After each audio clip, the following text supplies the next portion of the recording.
Doctor হলো এমন একটি পেশা যা মানুষের জীবনকে বাঁচায়। আমরা যখন কোনোভাবে অসুস্থ হই তখন আমরা ডাক্তারদের শরণাপন্ন হই। সেটা হতে পারে সরকারি হাসপাতাল, সেটা হতে পারে বেসরকারি হাসপাতাল বা যেকোনো ক্লিনিক। আম কিন্তু গত কয়েক বছরে বাংলার মানুষদের মনে ডাক্তারদের নিয়ে একটি প্রচলিত রীতি বা টার্ম প্রচলন হচ্ছে, সেটি হলো কসাই। কিন্তু কসাই তো মূলত আমরা বলি যারা মাংস-টাংস কাটে তাদেরকে আমরা কসাই বলে থাকি। কিন্তু তাহলে এই কসাই কেন বলা হচ্ছে ডাক্তারদেরকে? এটা কি কেবল মজার ছলেই বলা হচ্ছে, নাকি এর পেছনে রয়েছে তীব্র ক্ষোভ বাংলার মানুষের মনে? ডাক্তাররা দেশ থাকতে কেন বিদেশে উচ্চ ডিগ্রি নিতে যাচ্ছে? আবার অনেক জায়গায় দেখা যাচ্ছে যে উচ্চ ডিগ্রির নাম করে ভুয়া ডিগ্রি দিয়ে মানুষের দিনকে মানুষকে ঠকানো হচ্ছে। সরকারি হাসপাতালগুলোর বেহাল অবস্থা হচ্ছে কেন দিনকে দিনে? এর কি কোনো সমাধান নেই? এই সকল বিষয় নিয়ে আজকে কথা বলবো আমি তরিকুল আপনাদের মাঝে। তো চলেন শুরু করা যাক আজকের ভিডিও।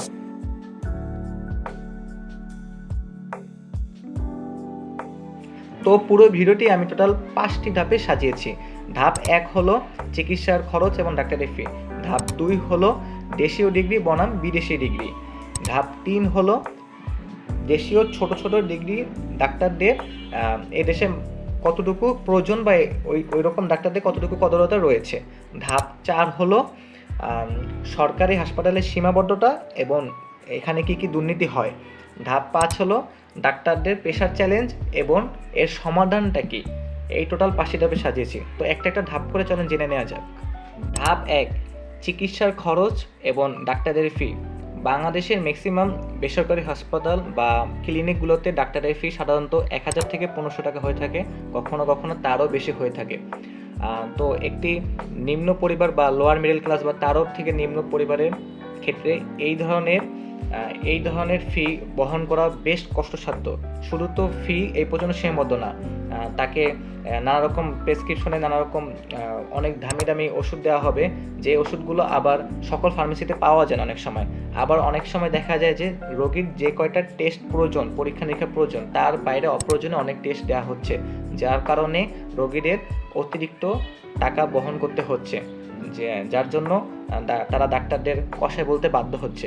এবার আপনি একজন মার হয়ে চিন্তা করেন, একজন মা তার সন্তানকে টাকার অভাবে চিকিৎসা করাতে পারছে না বা চিকিৎসা সেবা দিতে পারছে না, তখন সে ডাক্তারকে কষায় না বলে আর কি বলবে? আপনি একবার চিন্তা করেন। তো অনেক জায়গায় আবার দেখা যায় আমাদের দেশের ডাক্তারদের বিভিন্ন ডায়াগনস্টিক সেন্টারদের সাথে তাদের বিভিন্ন চুক্তি বা বিভিন্ন কথা শরণাপন্ন থাকে, যার কারণে রোগীরা যখন তাদের কাছে যায় তো ডাক্তাররা ওই ডায়াগনস্টিক সেন্টারে তারা রোগীদের পাঠায় যাতে তারা কিছু কমিশন পেতে পারে। এই কারণে তাদের অপ্রয়োজনীয় টাকা আরও বেশি খরচ হয়ে যায়। এই বিষয়ে বাংলাদেশ ইনস্টিটিউট অফ ডেভেলপমেন্ট স্টাডিজের রিপোর্ট অনুযায়ী এদেশে শতকরা 60% গ্রামের মানুষ টাকার অভাবে চিকিৎসা করাতে পারে না, যার কারণে তারা বিভিন্ন রকম হাতুড়ি বা কবিরাজি ডাক্তারদের কাছে শরণাপন্ন হন। যাই হোক, চলেন ধাপ 3-এ যাই। ধাপ 3 হলো দেশীয় ডিগ্রি বনাম বিদেশি ডিগ্রি। তো আমাদের দেশের ম্যাক্সিমাম ডাক্তাররা মানে যখন এমবিবিএস ডিগ্রি অর্জন করে তখন বিদেশে পাড়ি দেয় উচ্চতর ডিগ্রি নেওয়ার জন্য। কিন্তু কারণ কি, বাংলাদেশে কি উচ্চতর ডিগ্রি নেওয়া যায় না বা এর কি মানে প্রচলন নেই বাংলাদেশে, বাইরে কি যেতেই হবে এরকমই কোনো কথা? এর পেছনের কারণ হলো প্রশিক্ষণের অভাব। এদেশের অনেক মেডিকেল বিশ্ববিদ্যালয়গুলোতে দেখা যায় যে প্রয়োজনীয় যে সুযোগ সুবিধা থাকার কথা সেগুলো নেই, আধুনিক সরঞ্জাম নেই, যে কয়জন শিক্ষক থাকার কথা সেই কয়জন শিক্ষক নেই। তো কেন এখানে পড়বে, তাই না? তো বিদেশে তো পাড়ি দিবেই। আবার কিছু ক্ষেত্রে দেখা যায় যে বিশ্ববিদ্যালয়ে ভর্তি হওয়ার ক্ষেত্রে অনেক ডাক্তারদের মনে এরকম ভাবনা আসে যে বাইরের দেশ থেকে ডিগ্রি অর্জন করলে সেটা শুধু যে মানসম্মত একটা ডিগ্রি হবে সেটাই না, ব্যবসায়িক কাজেও লাভবান হতে পারবে। সেটা কিভাবে? সেটা হলো, দেখেন, এদেশের মানুষের মনে একটা মানে প্রচলিত রীতি আছে যে যত বড় ডিগ্রি বা যত নামকরা ডিগ্রি বিদেশি ডিগ্রি হবে সেই ডাক্তার তত বেশি ভালো হবে। কিন্তু সবসময় তা হয় না। যাই হোক, তো ওই কারণে ওই সুযোগটাকে কাজে লাগিয়ে তারা ওই বড় বড় ডিগ্রি নিয়ে আসে, তখন রোগীদের দেখায়, বিভিন্ন প্রেসক্রিপশন বক্সে উপরে নিচে লেখা থাকে বিভিন্ন ডিগ্রি। রোগীরা ওগুলো দেখে আকৃষ্ট হন, মনে করে ওয়াও কি বড় ডাক্তার, তারপর তাদের কাছে যায়। তখন তাদের ফি যতই বেশি হোক তারা দেখাতে বাধ্য হয়, কারণ তাদের মনে ওই যে একটা ভাবনা আছে যে ডিগ্রি যত বেশি বড় তত বেশি ডাক্তার ভালো। হ্যাঁ, এটা কিছু ক্ষেত্রে সঠিক, বাট অনেক ক্ষেত্রে আবার এটার অপপ্রয়োগও করে অনেক মানুষ। অনেক অসৎ মানুষ আছে যে বড় ডিগ্রির নাম করে বিভিন্ন রকম ভুয়া ডিগ্রি আনে। ভুয়া মানে যেগুলা সে জীবনে অর্জন করে নাই, কিন্তু কোনো রকম ফেক সার্টিফিকেট বা ওই আর কি ভুয়া ডিগ্রি দিয়ে প্রেসক্রিপশনে লিখে রাখে। আর যারা নিরক্ষর মানুষ আছে এই দেশের, তারা তো কিছু বুঝে না, ওভাবে দেখে যে ডিগ্রি আছে ওকে, তারপর ওনার কাছে চলে যায়, ওই ডাক্তারের কাছে চলে যায়, তারপর তো নানা রকম উচ্চ ফি দেয়, অপ্রয়োজনীয় টেস্ট দেয়, এইভাবে আর কি রোগীদের মনে পরে ওই ডাক্তারের নামে রোগীর মনে একটা ক্ষোভ মানে জন্ম হয়। এই থেকেই তারা ডাক্তারদের অনেক সময় কসাই বলে আখ্যায়িত করে থাকে। তাহলে এর মানে কি দেশীয় ডাক্তারদের কি কোনো কদর নেই? সবসময় বিদেশি ডাক্তারদের কাছে, মানে বিদেশি বলতে বিদেশি যারা বড় বড় ডিগ্রি নিয়ে আসে, তাদের কি সবসময় কদর দিতে হবে? দেশীয় ডাক্তারে কি মানে খুবই নগণ্য, যারা ছোট ছোট ডিগ্রি নিয়ে আছে? সব ক্ষেত্রে তা না। অনেক সময় দেখা যায় যে একজন রোগী অনেক বড় বড় ডাক্তার দেখিয়েছে, কিন্তু তার যে সমস্যা সমাধান হচ্ছে না, তারপর কোনো ছোট এক ডাক্তার দেখাইছে, সমাধান হয়ে গেছে আর কি। তো সব ক্ষেত্রে যে সব বিষয় মানে একটা নির্দিষ্ট নিয়মে যে সব কিছু বিবেচনা করতে হবে তা কিন্তু না। এক এক ক্ষেত্রে এক এক রকম হতে পারে। অনেক ক্ষেত্রে অনেক ক্ষেত্রে দেখা যেতে পারে যে অনেক বড় বড় ডাক্তারের কাছে যে সুস্থ হয়েও যেতে পারে, আবার অনেক ক্ষেত্রে নাও হতে পারে, তখন ছোট ডাক্তারদের কাছে যেতে পারে। আসলে যার ভাগ্য যেখানে রয়েছে আর কি। তো ডিগ্রি দিয়ে কখনো ওভাবে জাজ করা ঠিক না, সবসময় করা ঠিক না আর কি।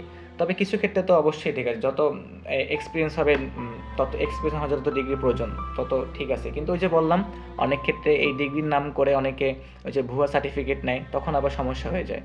তো খারাপ ভালো দুই দিকই রয়েছে আর কি। তো এই ধাপ 3-এর সারমর্ম এটাই যে ছোট ডিগ্রি হলো ডাক্তারদের ছোট করে দেখা উচিত না।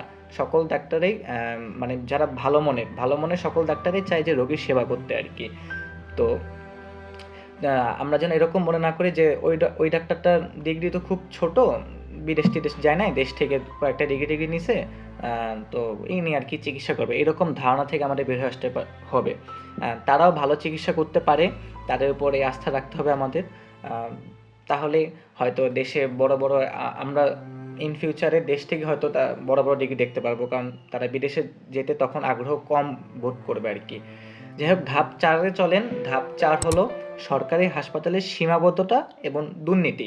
সরকারি হাসপাতালগুলোর অবস্থা দিনকে দিনকে খারাপ হচ্ছে। যত দিন যাচ্ছে এই হাসপাতালগুলোর সেবা তত তলানিতে যাচ্ছে। কিছু সীমাবদ্ধতা রয়েছে, সেগুলো হলো প্রচণ্ড রোগীর চাপ, 2 হলো সেবা দেওয়ার সীমাবদ্ধতা, 3 হলো চিকিৎসকদের উপর চাপ। কারণ যতটুকু চিকিৎসক দরকার, মানে প্রয়োজনীয় যেটুকু চিকিৎসক দরকার তার তো নেই, তার কম থাকার কারণে চিকিৎসকদের উপর চাপ হচ্ছে, যার কারণে তারা রোগীদের যথাযথ সেবা দিতে পারছে না। কিছু দুর্নীতি রয়েছে, তার মধ্যে উল্লেখযোগ্য হলো যে অপ্রয়োজনীয় ভর্তি। আপনার আপনার হালকা পাতলা সমস্যা হয়েছে, কিন্তু আপনাকে একটা ভুংচুং কিছু একটা বুঝে আপনাকে ভর্তি করাই দিল আপনার কাছ থেকে, যাতে এক্সট্রা কিছু টাকা নিতে পারে। তো আপনি তো রোগী মানুষ, আপনি ডাক্তার যেটা বলবে আপনি সেটা করতে বাধ্য হবেন, আপনি মনে করবেন ডাক্তার সঠিক। এখন এটা বিশেষ করে যারা একটু নিরক্ষর তারা মানে তাদের এই ট্র্যাপে পড়ে যায় আর কি, ডাক্তারদের ট্র্যাপে পড়ে যায়। আর যারা একটু শিক্ষিত জনগণ আছে, তারা দাম বাম বুঝে কাজ করে আর কি, তাদের খুব একটা ট্র্যাপে ফেলতে পারে না। অনেক ক্ষেত্রে তারাও পড়ে যায়, বাট একটু কষ্টসাধ্য। যাই হোক, আরও কিছু দুর্নীতি হলো, যদি হ্যাঁ, আপনাকে মানে আপনার যে রোগের জন্য আপনার যে টেস্ট বা পরীক্ষা নিরীক্ষা দরকার, সেটা ওই সরকারি হাসপাতাল থেকে না করে ওই ডাক্তার নির্দিষ্ট যে প্রাইভেট ক্লিনিক আছে সেখান থেকে করাবে, যাতে সে কমিশন পেতে পারে।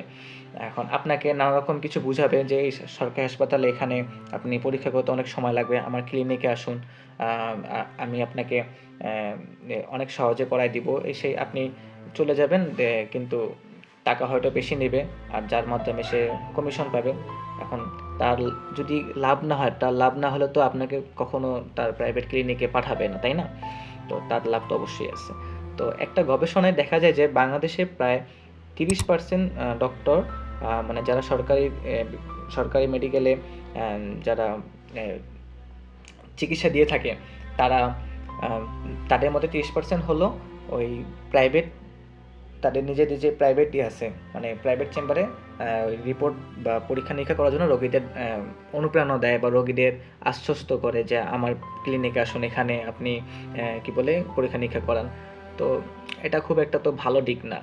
তো এইসব হলে এইসব করতে করতে যখন রোগীদের অনেক খরচ হয়ে যায়, তখন রোগীর মনে ডাক্তারদের নিয়ে ক্ষোভ আসে, তখন সে কসাই নামক ওয়ার্ডটি বলতে বাধ্য হয়।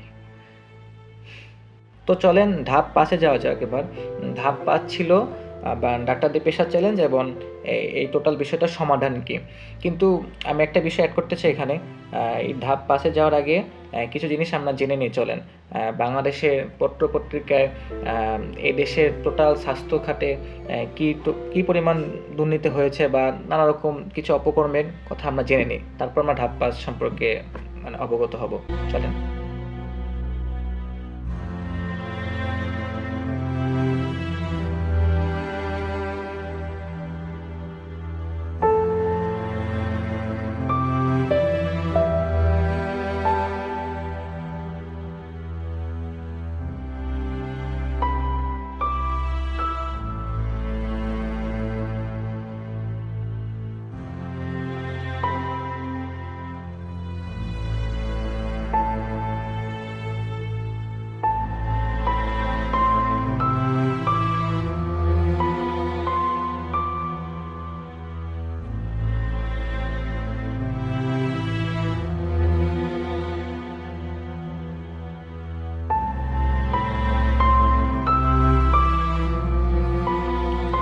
ধাপ 5, ডাক্তারদের পেশার চ্যালেঞ্জ এবং সমাধান।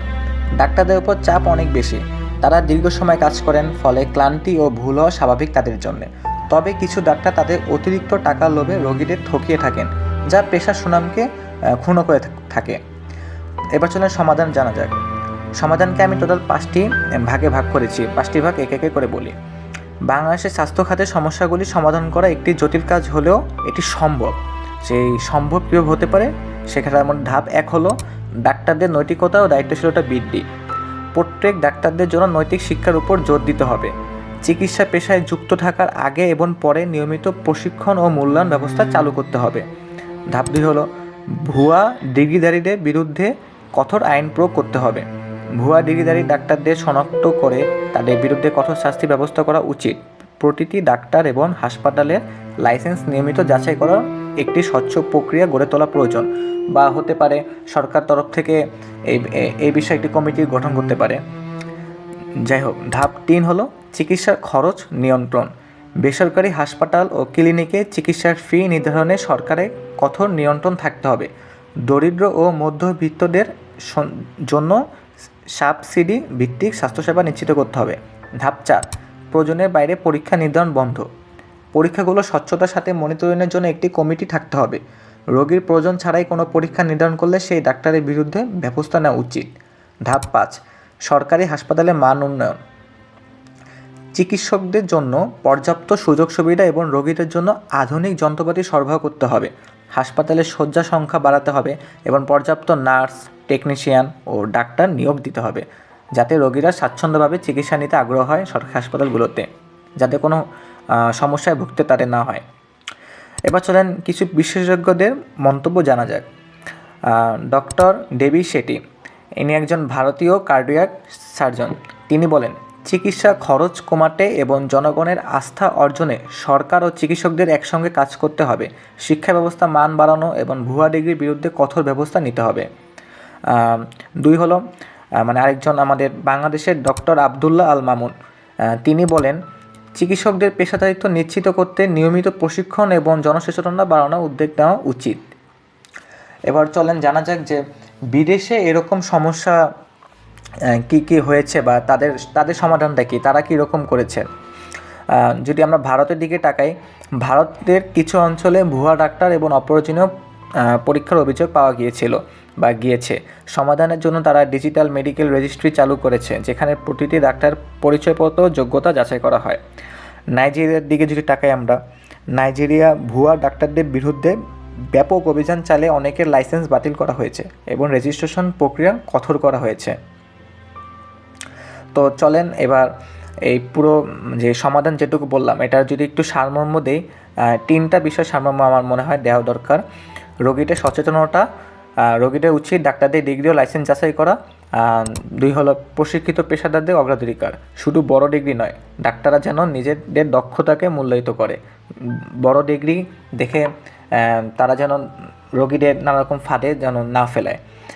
ধাপ 3 নম্বর হলো স্বচ্ছ চিকিৎসা ব্যবস্থা, চিকিৎসা প্রতিটি ধাপ রোগীদের জানানো উচিত। এই সমস্যাগুলি সমাধান বাস্তবায়নে সরকার, ডাক্তার এবং জনগণ সম্মিলিত প্রচেষ্টা প্রয়োজন মূলত। তো এই ছিল আজকের টোটাল ভিডিও। ডাক্তারদের কষাই বলা মূলত কারণ হলো অপ্রয়োজনীয় টেস্ট, অতিরিক্ত খরচ এবং দুর্নীতি। এই পুরো সমস্যাটা সমাধানের জন্য জনগণ, চিকিৎসক এবং সরকার সবারই ভূমিকা গুরুত্বপূর্ণ। সবারই ভূমিকা রাখতে হবে, না হলে খুব সহজেই যে এই সমস্যা সমাধান হবে তা কিন্তু না। আপনার কি মনে হয় এই সমস্যার সমাধানে কি কি কাজ করা যেতে পারে বা কী পদক্ষেপ নেওয়া যেতে পারে? আপনার মূল্যবান মতামত কমেন্ট বক্সে জানান। যদি ভিডিওটি ভালো লেগে থাকে আপনাদের, ভিডিওতে লাইক করুন, চ্যানেলটি সাবস্ক্রাইব করে থাকুন যদি ইউটিউব থেকে দেখে থাকেন, লাইক করুন। আর যদি ফেসবুক পেজ থেকে দেখে থাকেন তাহলে ফেসবুক পেজটি ফলো করে দেন বা লাইক করে দেন, সেখানেও কমেন্ট বক্সে আপনার মতামত জানাতে পারেন। তো আজকে এই পর্যন্তই, দেখা হচ্ছে পরের ভিডিওতে। ততদিন পর্যন্ত সবাই ভালো থাকেন, সুস্থ থাকেন। সবাইকে আসসালামু আলাইকুম, ধন্যবাদ।